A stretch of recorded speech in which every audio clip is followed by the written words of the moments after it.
नमस्कार, एक न्यूज़ 24 देख रहे हैं आप और मैं हूं आपके साथ तान्या सिंह।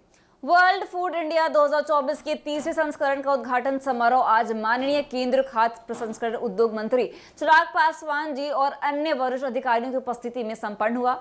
इस अवसर पर भारत को एक वैश्विक खाद्य प्रसंस्करण हब में परिवर्तित करने के लिए सरकार की प्रतिबद्धता पर विशेष जोर दिया गया है। यह कार्यक्रम भारत की आर्थिक प्रगति और वैश्विक खाद्य बाजार में उसकी स्थिति को और सशक्त बनाने की दिशा में एक महत्वपूर्ण कदम है। वर्ल्ड फूड इंडिया 2024 का मुख्य उद्देश्य भारत के खाद्य प्रसंस्करण क्षेत्र में साझेदारी को बढ़ावा देना, निवेश को आकर्षित करना और भारत को वैश्विक खाद्य बाजार में एक केंद्र बिंदु के रूप में स्थापित करना है।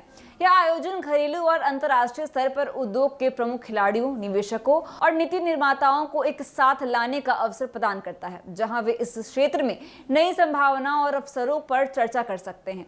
खाद्य प्रसंस्करण उद्योग में भारत की विशाल क्षमता को ध्यान में रखते हुए सरकार द्वारा उठाए गए कदम इस क्षेत्र को और मजबूत बना रहे हैं। भारत की कृषि संपदा और विशाल उपभोक्ता बाजार इसे वैश्विक स्तर पर एक महत्वपूर्ण केंद्र के रूप में उभरने के लिए आदर्श बनाते हैं।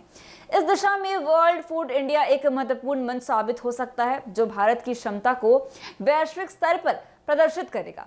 उद्घाटन समारोह में माननीय केंद्रीय खाद्य प्रसंस्करण उद्योग मंत्री चिराग पासवान जी ने इस बात पर जोर दिया कि सरकार भारत को खाद्य प्रसंस्करण के क्षेत्र में वैश्विक नेता बनाने के लिए पूरी तरह से प्रतिबद्ध है। उन्होंने बताया कि सरकार इस दिशा में कई सुधारात्मक कदम उठा रही है, जैसे कि नए निवेश को आकर्षित करने के लिए प्रोत्साहन योजनाओं का विस्तार और उद्योग के लिए व्यापार करने को सरल बनाना। इस कार्यक्रम में माननीय केंद्रीय मंत्री श्री प्रहलाद जोशी जी और राज्य मंत्री श्री रवनीत सिंह बिट्टू जी भी उपस्थित थे। दोनों मंत्रियों ने भारत की खाद्य प्रसंस्करण उद्योग की प्रगति और उसकी वैश्विक प्रतिस्पर्धा पर अपने विचार साझा किए हैं। आपको बता दें कि श्री प्रहलाद जोशी ने कहा कि भारत को खाद्य प्रसंस्करण में गुणवत्ता और नवाचार के क्षेत्र में आगे बढ़ने की आवश्यकता है, ताकि वह वैश्विक बाजार में अपनी पहचान को और सुदृढ़ कर सके। उन्होंने इस बात पर भी जोर दिया कि इस उद्योग में निवेश करने से न केवल घरेलू आवश्यकताओं को पूरा किया जा सकता है, बल्कि वैश्विक बाजार में निर्यात भी बढ़ाया जा सकता है। वहीं रवनीत सिंह बिट्टू ने खाद्य प्रसंस्करण उद्योग की ग्रामीण विकास में भूमिका पर बल दिया है।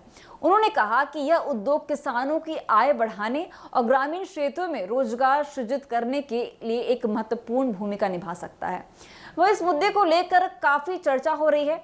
वर्ल्ड फूड इंडिया 2024 का यह संस्करण भारत के खाद्य प्रसंस्करण उद्योग के लिए एक मील का पत्थर साबित हो सकता है।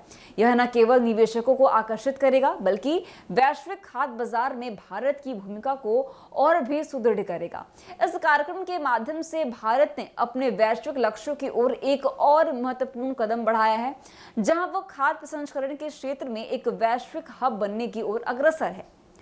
तो फिलहाल के लिए बस इतना ही। ऐसी ही तमाम खबरों के लिए देखते रहिए एक न्यूज़ 24। धन्यवाद।